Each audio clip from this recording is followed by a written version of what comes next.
ఇలా తరము వెంబడి తరము, తరము వెంబడి తరం మనమంతా ఈరోజు ఇక్కడ దేవుని జ్ఞానాన్ని వినడానికి కూర్చోవటానికి గల కారణం మన జన్మ నిలబెట్టడానికి దేవుడు కోరుకున్న సంకల్పం అంటారు దాన్ని. ఎంత గొప్ప విషయం చూసారా. మనల్ని బ్రతికించడం కోసం మన పూర్వీకులు బ్రతికించాడు ఆయన. ఈ మధ్యలో ఎవరైనా మన తండ్రుల తరాలలో మరణించి ఉంటే మీ పుట్టుక భూమి మీద జరిగి ఉండేది కాదు.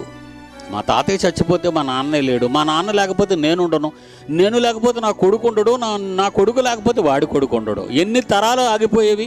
మా తాత కానీ ఒకవేళ వివాహానికి ముందే మా తాత యవన దశలోనే మరణించుంటే నా తండ్రి తరం లేదు, నా తరం లేదు, నా కుమారుని తరం లేదు, నా మనవడి తరం లేదు. 4 తరాలు లేకుండా పోయేది. ఇక తరాలే ఉండవు, ఇంకా వంశం వృక్షం అక్కడి నుంచి ఆగిపోయినట్టే.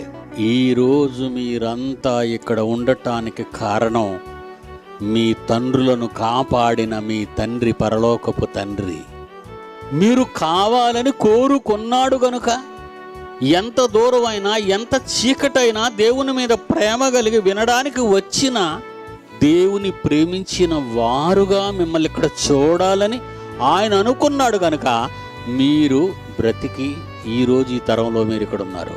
బాగా ఆలోచించండి. మరి మిగిలిన వాళ్ళంతా అండి, వాళ్ళందరి గురించి అదే అనుకున్నాడండి దేవుడు.